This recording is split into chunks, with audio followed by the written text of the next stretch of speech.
Would you be upset if you found out that your drugs suddenly cost 3 times as much?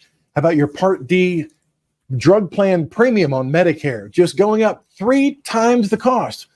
Well, something like that was just about to happen, and you weren't going to find out about it until September or October of this year. But suddenly, there's a rescue. Something's going to happen to bail you out at a taxpayer cost of estimated to be $7.8 billion, just going to be swept under the rug. Oh my gosh, you're going to love this story. My name is Christopher Westfall. I've been helping people with Medicare, actually licensed as of this month for 30 years. 30 years as a licensed insurance agent. That's pretty scary. And boy, am I getting old. What happened? We're going to go back just slightly to the Inflation Reduction Act, because that has everything to do with what just happened with CMS and Medicare and what they're going to do about your drug plan. You'll probably find this interesting that the insurance companies suddenly looked at the law and they found out that in 2025, with all these changes happening, they are going to bear the brunt of all the massive costs of the drugs onto the insurance company, because the government said in the Inflation Reduction Act, they have to now pay for everything above $2,000 on a max cap. So what did they do? They filed their proposals with Medicare, all right.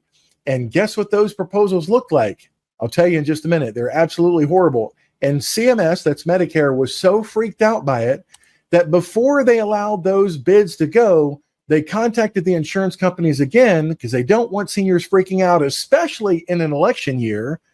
And they said, wait a minute, wait. Let's just redo this all over again. All of your bids that you came in with your drug plan prices for 2025, let's just scrap those and let's go back to the drawing board, and we'll just slip you a bunch of billions of dollars so you can reduce the prices to the seniors, and then you can count it as another election year historic win from the administration. Yes, that's literally what just happened right under your nose. Well, y'all remember the Inflation Reduction Act, right? Which was supposed to spend billions and billions of dollars, and somehow with the market flooded with more dollars from the government for every kind of program known to man, was going to bring down the cost of inflation. Did that happen? No, but there was one good provision in that bill. Let's look at it. First, they said Part B out-of-pocket expenses are going to be capped at $2,000. For those people that are taking cancer medications and all the rest, that are paying thousands per month, this is a godsend. This is a really good thing. It's going to happen in 2025. What they didn't tell you is the insurance companies are going to absorb everything above that. And guess what the insurance companies don't do? They don't operate at a loss. Matter of fact, one insurance company just pulled out of the drug plan market altogether, saying, hey, TAP, we're out. The IRA made it impossible for us to stay into this market. So the rest of the insurance companies said, no, we're staying in the market. We're going to raise our drug plan prices, in some cases almost $200 a month, just for the premium of a drug plan. Now, you may remember in last year, we had a drug plan that had 0 premium or even 50 cents a month premium. And people were like, how can that be? Well, here's the flip side to that. So the Inflation Reduction Act has a max cap of $2,000, and it changes the cost sharing responsibility to the insurance company. And the premium bids went from an average, and they have a huge range, from $64 a month last year to $179 a month. And that's when CMS said, what in the world happened here? Let's go back and see what we can do to make this not happen right at the election time. Here's the one good thing that happened. Prior authorizations are changed in this law for Medicare Advantage, and Medicare Advantage, the private give up your Medicare and go on a private plan system called Medicare Advantage, is the only place where you're going to find prior authorization. It's not in original Medicare. If you have a Medicare supplement plan or Medigap plan, let's Plan G, Plan N, Plan F, those plans do not have prior authorization. But it's the biggest pain in the rear end, according to doctors, hospitals, American Hospital Association, everybody, Congress, the Senate hearings that we hosted on this show and showed you. Everyone says prior authorization is killing people, and it's delaying treatment to the point that seniors just can't get along with it anymore. So what our work showed is that prior authorization was being used at times when original Medicare would have paid for the service. Do you think just prior authorization itself is the problem, or just not administered properly, or people aren't following the guidelines? Our work looked at and showed that while prior authorization is useful as a tool in Medicare Advantage, it's that 13% of the time when original Medicare would have in fact paid for those services that created the problem. And our recommendations are really keyed towards how do you make prior authorization work better, and how do you eliminate those times when original Medicare would have paid. Changing that from 14 days, which is insane, to 7, which is still bad, but that's in the law. And extra benefits that you may have, like a cash card or something, you can go to the convenience store and get some Band-Aids and things on your Medicare Advantage plan. If you're not using those benefits, which there'll be a lot less of those benefits for next year, we'll talk about that soon. If you're not using those benefits, the companies must tell you you had benefits and you didn't use them. The Part D formulary changes are happening as a part of this one right here, the $2,000 cap. Because the insurance companies have to absorb this, they're going to pass those costs on to you with premiums. And here's the other way of doing it: changing the formulary. So if you had a drug before that may have cost you $5 or $10, that drug may be moved into a higher tier, a higher level in the formulary so that it costs you more when you're all said and done. And a smoothing provision is kind of interesting. So if you normally would start off the year and because of deductible on your Part D plan, you'd have to pay all this money out of pocket right up front in the beginning of the year. Now that's going to be smoothed into the rest of the year. They haven't quite figured that out administratively. How's that going to work? How's it going to work if they give you thousands of dollars in drugs and then you just drop the Part D plan during the year? They haven't figured that out yet, but the smoothing provision does seem to make some kind of sense. But here is an interesting article, the first one, and my phone blew up with all the agents telling me, oh my gosh, they called them out on it. This article from Politico. Now, I'm going to show you some interesting in-depth analysis here tonight. And at the end of this, I'll give you a little QR code that with your phone, you can scan it up to the TV or to the monitor and download all these resources, all the links and all the articles I'm talking about, or you can just type it in. I've made that document available for you tonight. But first, just sit back and relax and let me share with you what they're saying about this here thing. The Biden administration to spend billions of dollars to blunt the spike in Medicare drug premiums. The move to protect some older Americans from higher costs would come just ahead of the election. Wow. I don't care which way you lean on the political spectrum, Democrat, Republican. I'm just telling you the truth about what's happening behind the scenes and what some people are saying about it. The article says one of President Joe Biden's signature domestic achievements is set to cause a significant spike in Medicare premiums for millions of Americans just ahead of the November election. We'll say it ain't so. Now his administration is preparing to dole out billions of dollars to private insurance companies to blunt the impact of the increase. Just in time, the government's here to rescue you. The jump in premiums is a consequence of efforts to reduce what older Americans pay for prescription drugs, part of the Inflation Reduction Act. Insurance companies are on the hook for what patients used to pay and are raising drug plan premiums to make up the difference. That's the thing. It's the unintended consequences again. The government says, no, we're going to do this. And the insurance company is like, we're not going to turn a profit, so we're going to have to do this. And they come back and they screw everything up because of that law. The new premiums will be released. You're going to find out about it. And this is when we can really tell you what's going on.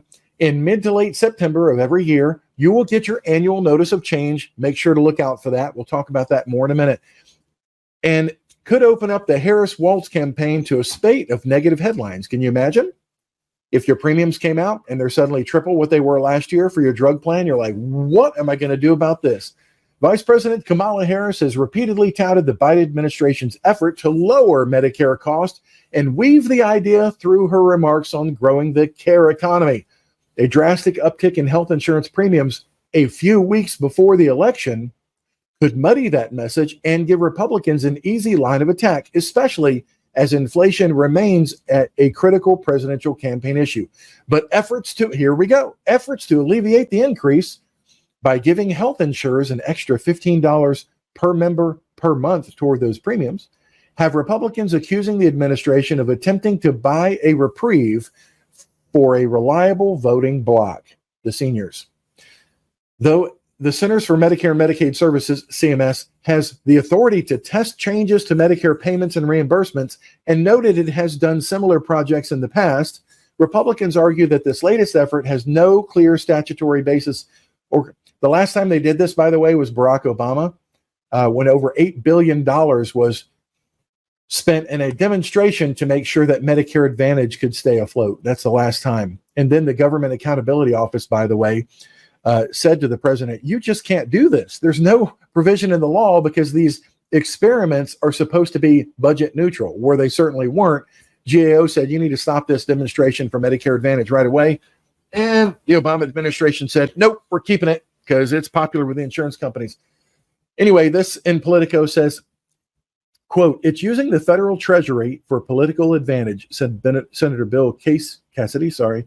This is a way for the executive branch to implement a policy which has very positive political ramifications for them, but with very sketchy legal standings. Top Republicans in Congress have asked the GAO to investigate the program, saying the integrity of the Medicare program and taxpayer dollars that finance its benefits demand more than partisan aspirations to justify, this is a nice word of putting it, illegal. The other way of putting it is extra statutory 11th hour policy changes.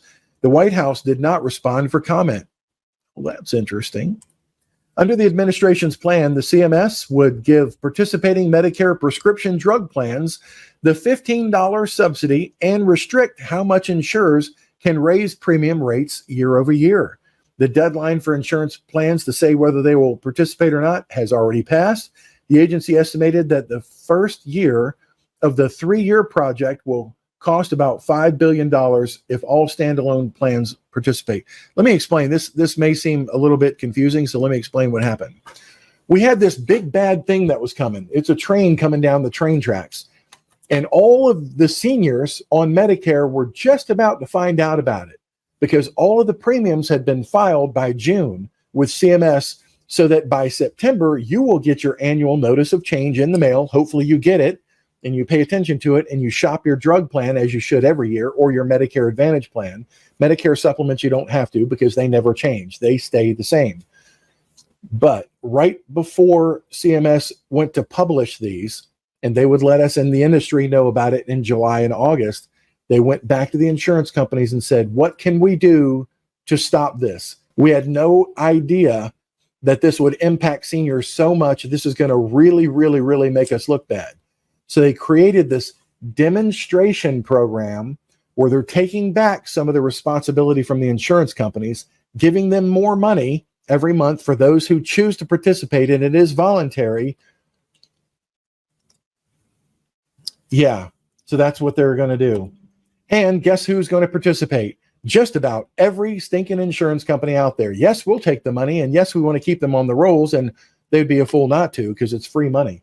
Quote, the effort would set a nasty and costly precedent whereby any administration of either party could cut premiums by executive fiat by saying insurance companies drop your premiums with zero accountability or recourse, said a Senate Republican aide who was granted anonymity to discuss the GOP's thinking. Quote, there's no reason to believe this won't become the norm for any and every election moving forward. If you want to see that article in its entirety, stick around to the end.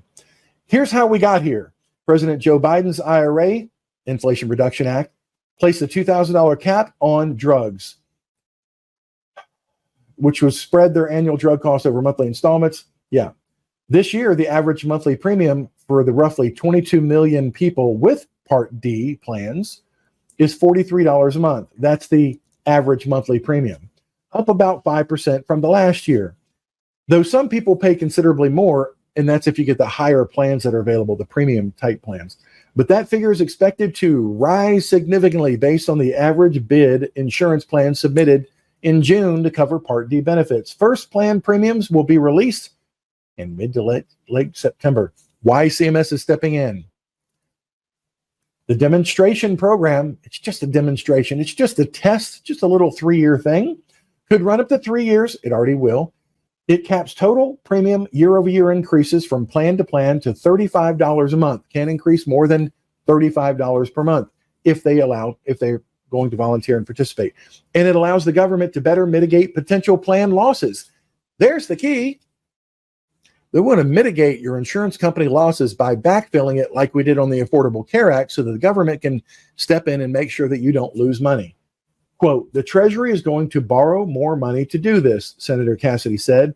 I don't see them as being particularly hyper aware of the potential cost of all this. I don't think it matters to them, but it should matter to us taxpayers. Past demonstrations have drawn the ire of lawmakers. 𝗲𝗏𝗍 then said, blasted the $8.3 billion demonstration that boosted quality payments to Medicare Advantage. Talked about that. And inside the industry, we're not allowed to let you know about any changes having to do with Medicare Part D or Medicare Advantage by law. We can't tell you what's going on until October 1st, even though we're hearing all this stuff happening now behind the scenes, like this one.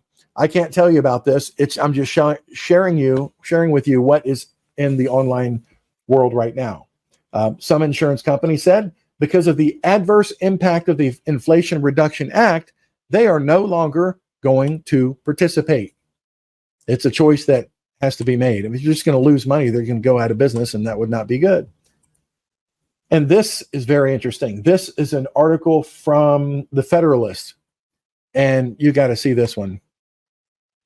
Medicare agency just gave Kamala Harris an in-kind contribution with your tax dollars.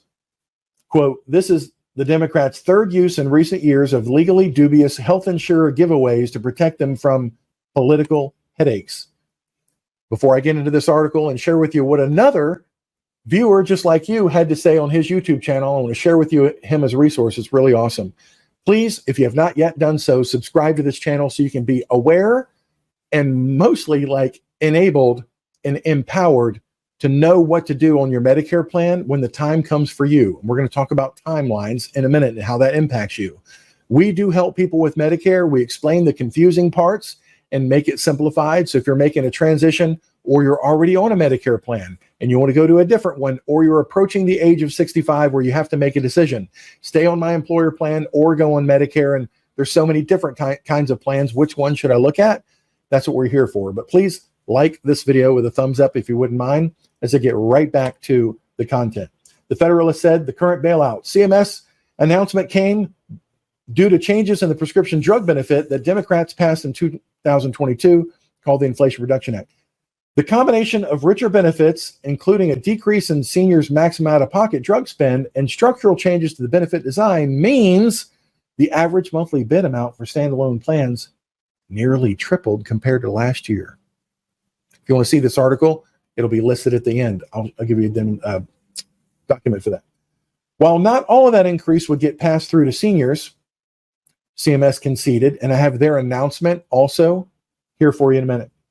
More variation in plans resulting in premium changes that could be disruptive. CMS acknowledges it could create disruptive enrollment shifts. That's a nice way of putting seniors will be screwed.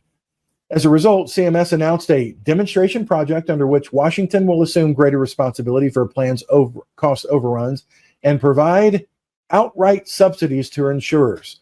And here's a little snippet of what that looks like. If you want to read it, this is interesting. I'm going to leave the Federalist thing for just a minute and share with you what CMS put out on their frequently asked questions. When somebody says, why is CMS doing this?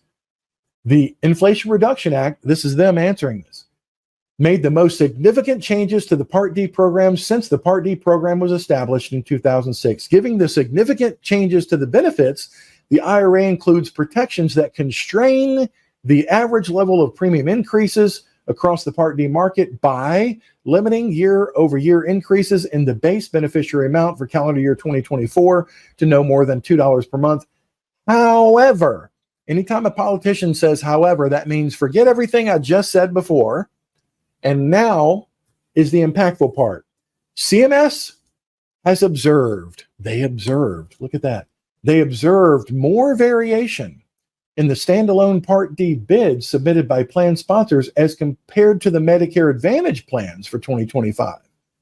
The variation in Part D plans bids and resulting premium changes could create disruptive enrollment shifts in the Part D market during the initial implementation of the IRA benefit improvements. CMS believes that additional premium stability. Who writes this stuff? Do they have ChatGPT write?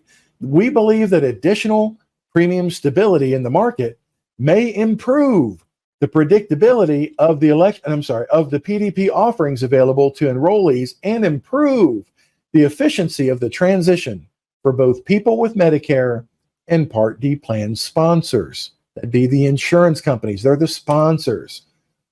Question number 5 in the FAQ says, why isn't CMS releasing the preliminary premium information like CMS usually does in July? Why aren't you being transparent? Just show us what those bids were that caused you to freak out and create this demonstration program, aka giveaway to insurance companies again. Just let us know what those bids look like. Well, plan premium information will be impacted by participation in the voluntary demonstration, so don't worry about it. It's going to be impacted by our new test thing here. Therefore, we just have to wait until plans inform CMS of their intent to participate in the demonstration. CMS will then work to calculate preliminary average premiums for you. Then we'll be transparent. Just wait until we fix it first. We fix it behind the scenes. We throw out a couple of $1 billion. We come back and then we'll tell you how great it was and how good we did for you. Okay, just sit over there and wait, Sally. Once offerings are finalized, we will release final Part D premiums at the individual plan level in September. So just go away, sit down, and wait until the government tells you what you're going to pay. Consistent with past years, via the 2025 MA and Part D landscape, after Part D sponsors have completed all steps necessary to finalize their 2025 bids. Newsflash for you, 2025 bids were due and were submitted in June as statutorily required. They were there. You didn't like them, but they were there. You're not going to tell us what they were, but they were there. Just hide the truth a little bit. Number 6 question, why did the national average monthly bid amount increase? This is so stupid on their part, excuse me. But they just said that we're not going to release it. We're not going to confirm or deny what they were. Then in question number 6, they answer it. Why did the national average bid amount increase? How does that impact the government subsidy, the new government giveaway? They're calling it a subsidy now, not just a stabilization experimental program. The national average bid amount increased from $64 to $179 per month in 2025. These morons literally just put it out there to make it public, what they just tried to hide in the prior paragraph. I should probably bleep that out. Can I do that? This increase is in line with expectations due to the redesign of the program that encourages better cost management of the Part D benefit by Part D sponsors, insurance companies, through a larger risk-adjusted government Part D subsidy payment up front rather than cost reconciliation on the back end based on the beneficiary cost. Importantly, the amount of increase of the national average bid amount does not mean that Part D premiums will increase by a similar amount.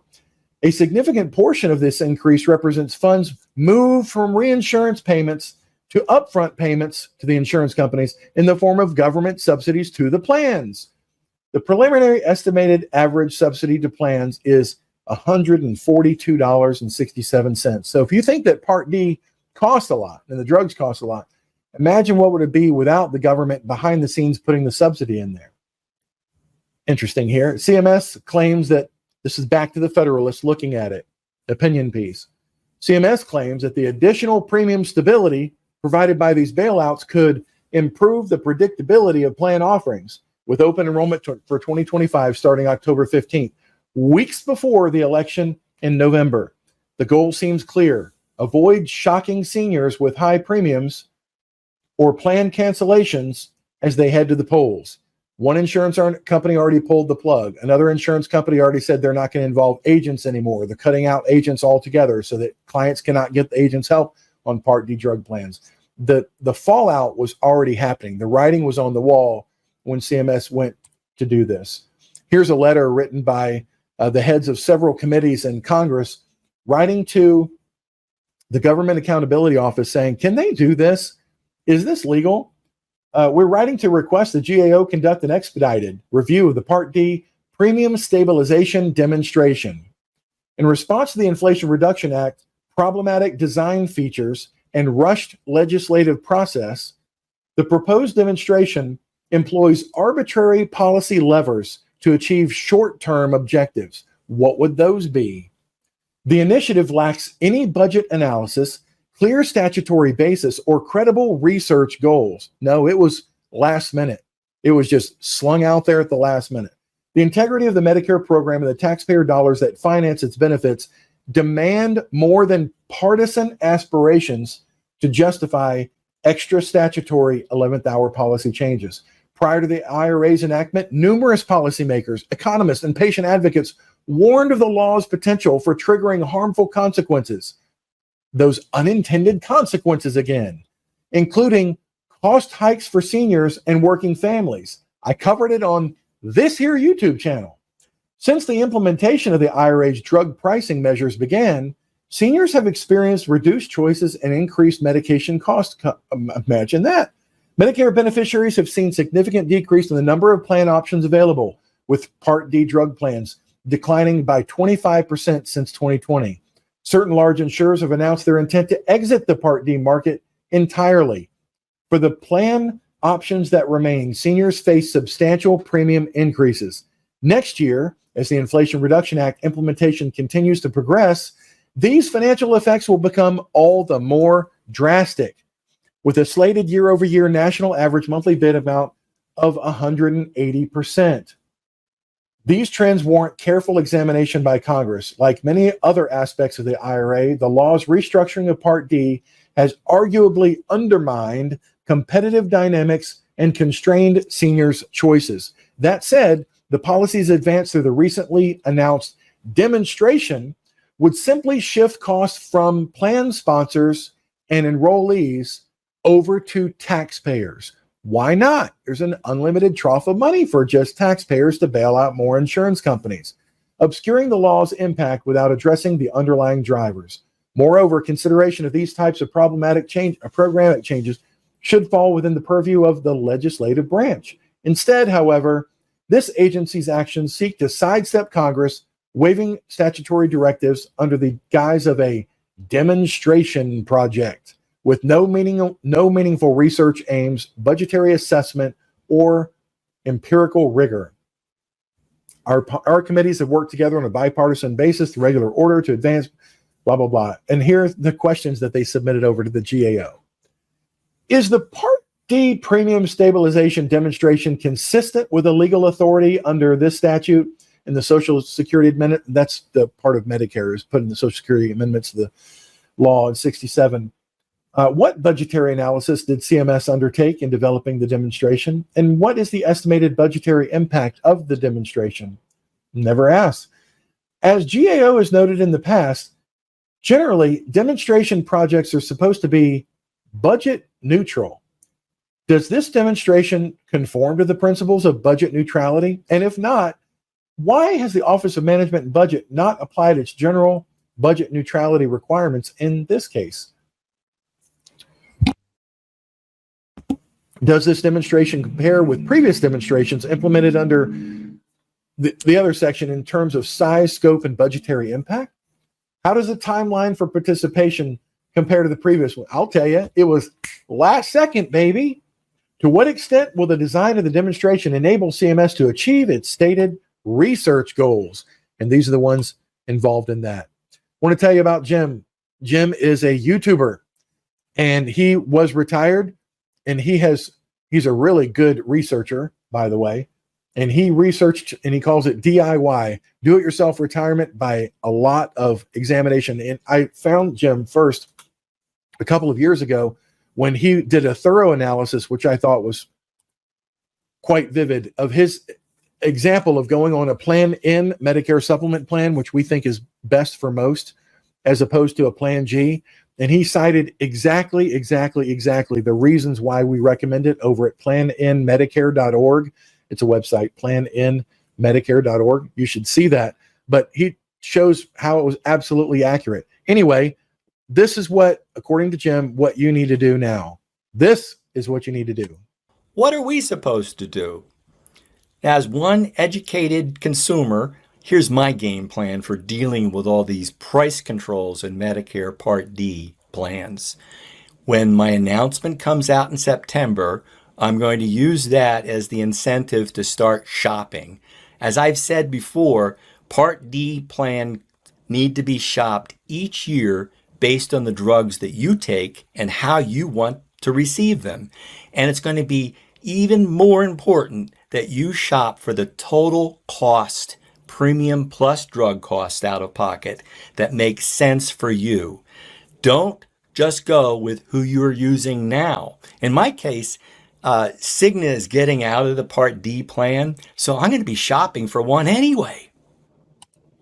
It's very good advice there. You have to shop for your Part D drug plan every year. This year, more than any ever year in the past, you really need to take note of the annual notice of change that you're going to receive in the mail. But if it were me, I would scrap it completely and start with a blank slate and go to a website like startpartd.com and then put in your drugs and put in your pharmacy and how you like to get your drugs, whether it's in person or through mail order. And then it lines them all up side by side. So you can see what's the best way to go. Which way should I go? Should this go to this company? Because the drugs are the same. It's just how much you pay for it. Should I go to this company or that company or the other? Just like Medicare supplements. The doctor treatment is the same. It's just how much you pay for your Medicare supplement. And that's what we do.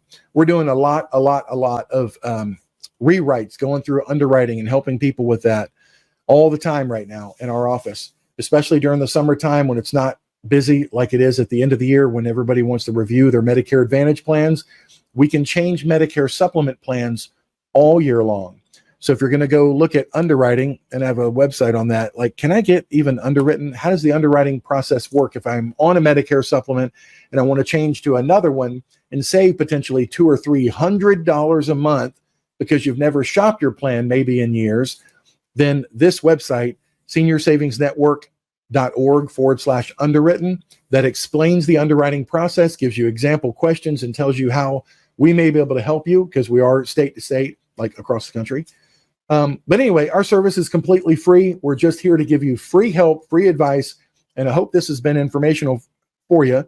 But if you want to get the documents, look at those articles, look at the letter from Congress, look at what's happening in the industry, all that will be available through this link. And if you like the QR code thing, you can use that QR code. Let me just test it and make sure that that works, because usually you put these things together really fast. Yes, it does work. If you click that QR code or just hold your phone up to it, like you're taking a picture, then your phone will recognize that's a link and you click on that link. And here come all the show notes. You can get it that way as well. Contact us at any time so we can help you, seniorsavings.network.org or the toll-free number. My name is Christopher Westphal, and it is always a pleasure to be here with you. And I'm going to answer some questions in the comments now. So if you have some questions, reach out to us. If it's specific or if it's timely, just call our office or go to the website. The comments is not the best place to ask questions that are timely, because as the last video did 500,000 views, we had thousands and thousands of questions to answer. And the best answer is call the office so we can go over it. We have a team of a whole bunch of people here. We've been beefing up our staff, so we're ready for the end of the year, because it always is total chaos. And this year we'll be able to help more people rather than turning them away. But this is the best time of year to reach out to go over your Medicare supplement plan. Can't do anything about the drug plans until October 15th, but we have a website for that, startpartd.com. But for everything else, go to our website. We can help you. God bless you. Take care. Bye-bye.